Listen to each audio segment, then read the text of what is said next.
Good early morning. We're so glad you're here. The daily vlog. So if you like this video, come back tomorrow. We kind of had a restless night.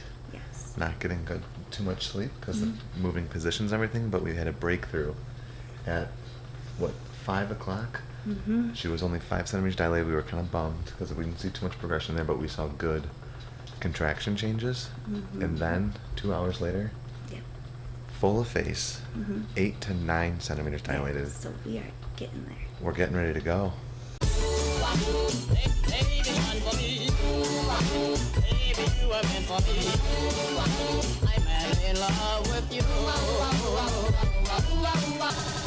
This is to show you how serious we are. The infant warming system is on, heating up. Got our baby's first swaddle and our baby's first diaper right there. You have been an absolute rock star this whole time. So proud of you. Thank you. She's got some shivers because they just pumped her with some extra. Yeah, I got a little bit of extra medicine. Oh, my blood pressure's going. Breathe heavy. She's notorious for forgetting to breathe. But soon, I don't know. They said enough time to get a little catnap in there, so maybe you should try to chill. Yeah. Before we get together. She's in this crazy position. We've been doing crazy positions like this, which like push Sarah's limit of uncomfortableness, but were really helpful. That's why I got the extra medicine, because the switch of gravity and whatnot kind of made the epidural wear off in certain places. Yes, but this was important to get him to move down, because that was like the last piece I feel that we were missing. It's like we were getting contractions with the medicine. Your water broke, but you weren't dilating as much because I feel like he wasn't pushing down himself. Hey, what did we just find out?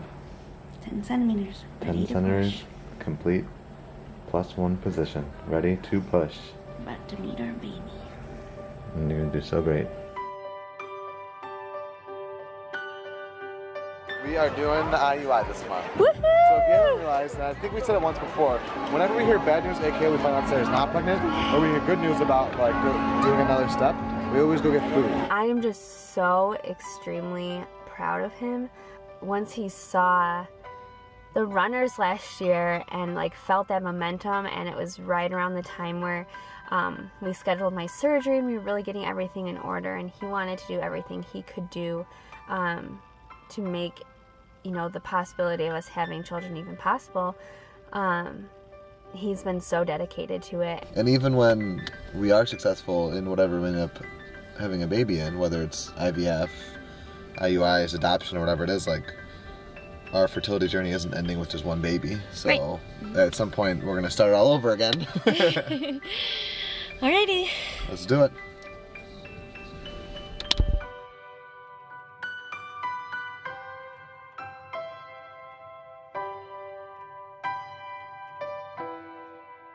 My little warrior, my champ. He did it. How many? 16. 16 eggs. But I got this in Macy's on State Street, November 2015, after we talked about starting our family.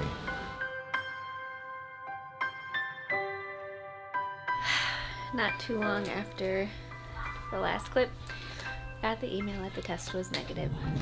We're going to our fertility specialist. Let's get set up for this IVF round 2, fingers crossed.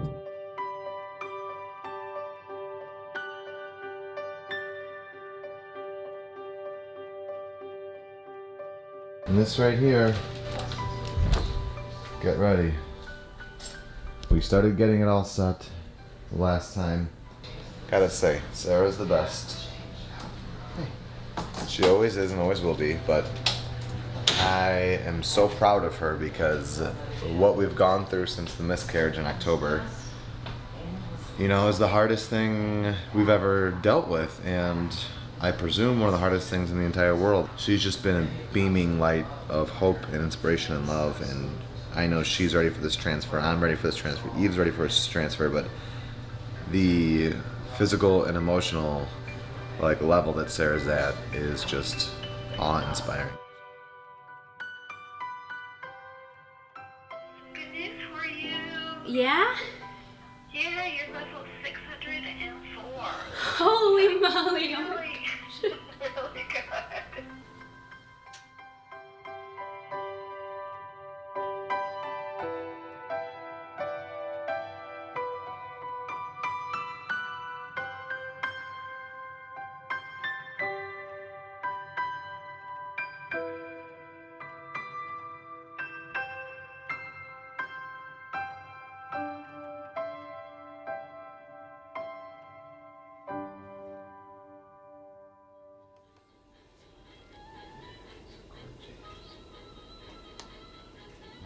Say hello. Open his eye. Hi, baby. Well, do these look like the faces of two new parents? I think so. You might hear some beeping and noises because I have compression things on my legs. Because I had surgery today.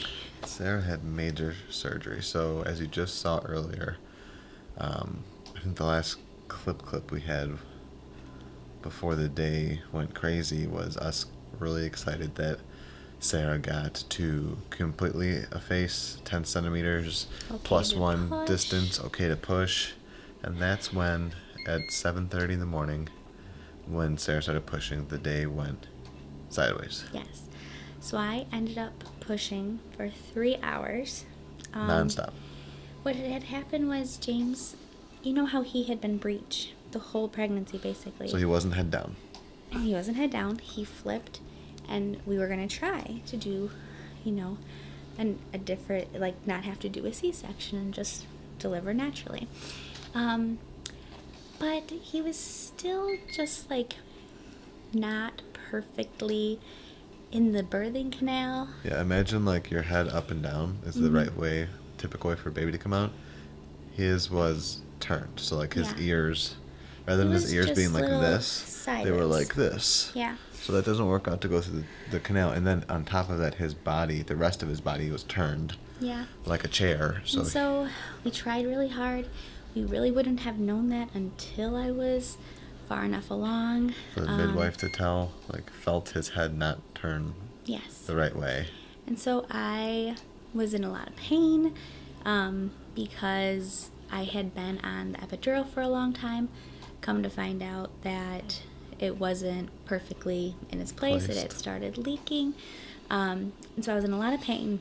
So Sarah did a 3-hour push And all of our... and not a complete epidural. Yeah.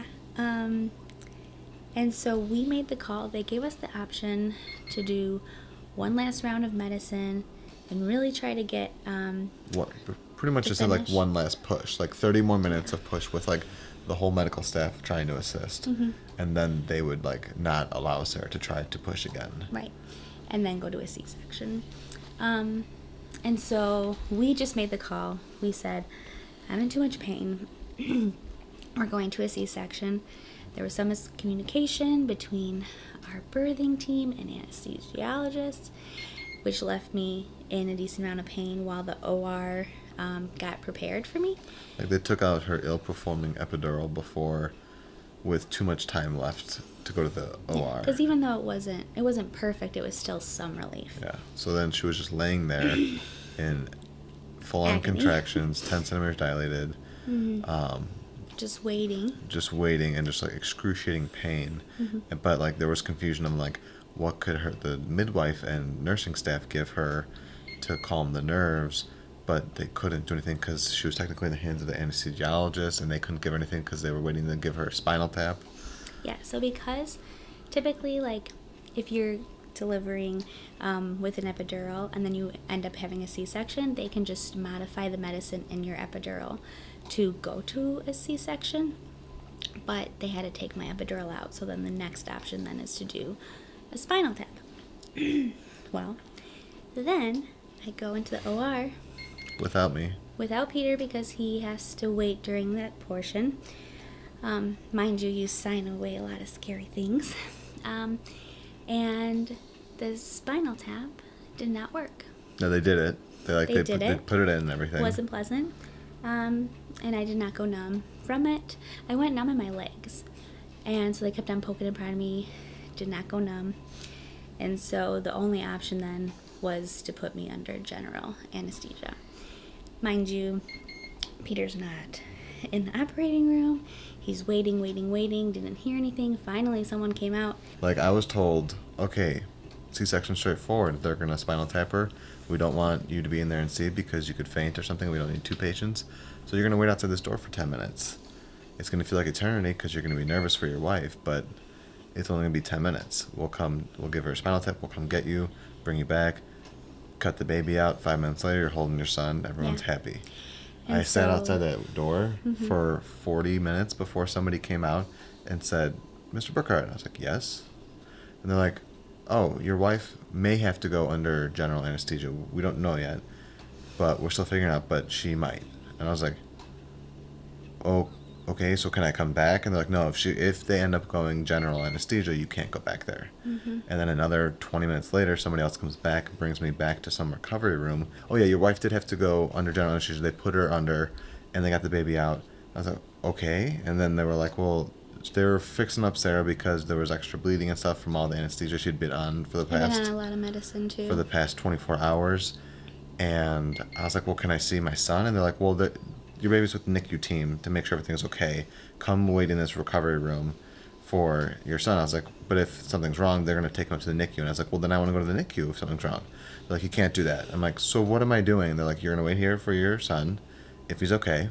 And then this is where your wife's going to come out, given that like everything goes well with the rest of the surgery. Yeah. So after waiting an hour, I'm just like in this recovery room It was something else. by myself. And then my son shows up, and I couldn't even pick him up or anything because of the surgery and everything to get him out. They had to like do sensors and tests and everything on him. And then we still waited another like 15 minutes, just me and James, for Sarah to come out. And the whole time I'm like, Sarah's completely out. She didn't see James come out. She was knocked out. So Peter was not in the operating room, and I was so neither of us were there for his act. Well, I was there, but you weren't coherent. yeah. And then I don't even really remember going under the anesthesia, so I literally just like all of a sudden was waking up, and James and Peter were sitting next to me, and I'm just like totally out of it, like trying to like put the pieces together of what even happened. And Sarah pushed so hard for 3 hours and did so good. I need to reiterate that a million times, and we're going to say it the rest of my life.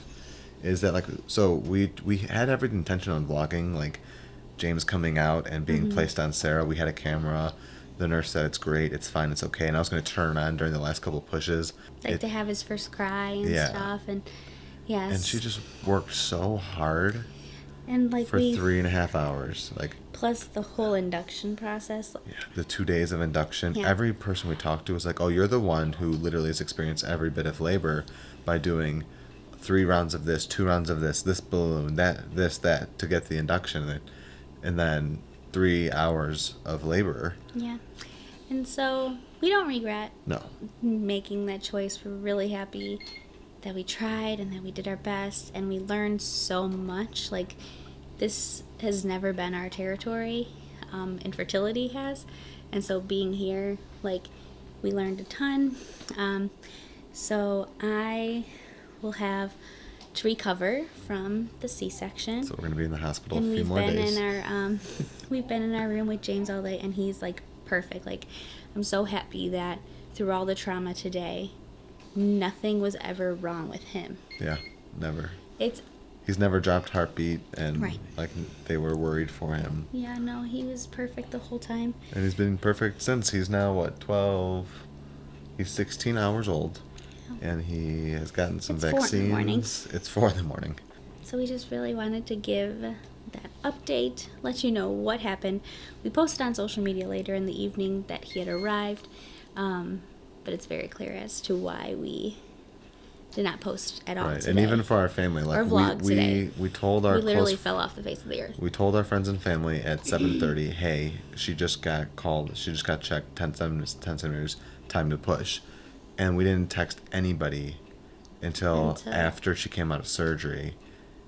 And I was like texting just like immediate family being like, hey, Sarah's actually has to go under, and I won't be with her until after there was some complications and blah, blah, blah. And then it was like, okay, I'm with James, but Sarah's still not here yet. Okay, Sarah's with me. I've got both of them, and they're okay. But we didn't tell like our friends and like really start giving like the full details out. Well, then, until because later like we were in recovery, both of you were in recovery for 2 hours. So from 7:30 a.m. to start pushing to actually in our like official room, this room, with Sarah and James like being ready to just relax wasn't until like 6:30 or 7 p.m. Yeah. But we had sushi for dinner at 2 a.m. and We've he's just been snuggling our baby. the 'cause we sweetest. have So a little baby. yeah, he's awake. So we'll show him. We'll hopefully get him to sleep, and then For a couple hours. yeah, because we're being checked a lot. Yeah. But yeah, here's James Ryan Brookhart. Oh wait, he's 7 pounds, 8 ounces. Nope. 8 pounds, 7 ounces, 21 inches, and he was born at 12:34. So 1, 2, 3, 4. his birth time is 1, 2, 3, 4, and his birthday is 11/1. So 111. That's Very cool. So this is our son. He was showing signs of being a little hungry, so we just took him out. He's wide awake. The craziest part of the first 24 hours of this baby's life is I had no idea how often the doctors and nurses were coming by. It's literally been like every hour and a half. Yeah. And so finally now it's 4:20 in the morning. We're about to get an almost 2-hour break. So we're like gonna Welcome feed to him. parenthood. Right, we're gonna feed him and then try to get some shut eye for all 3 of us because he hasn't even continuously slept for long. Right.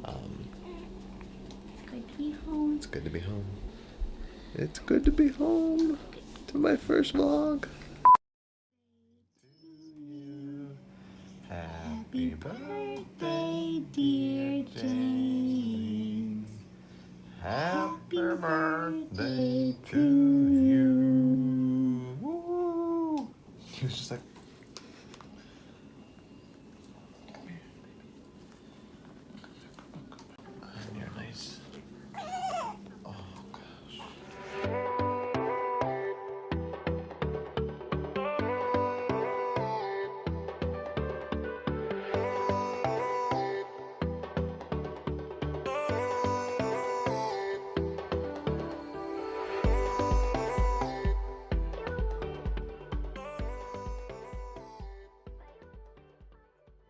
We know what our goals are. We know what we hope to accomplish. And believe me, it's the most exciting and challenging assignment we've ever tackled at Walt Disney Productions.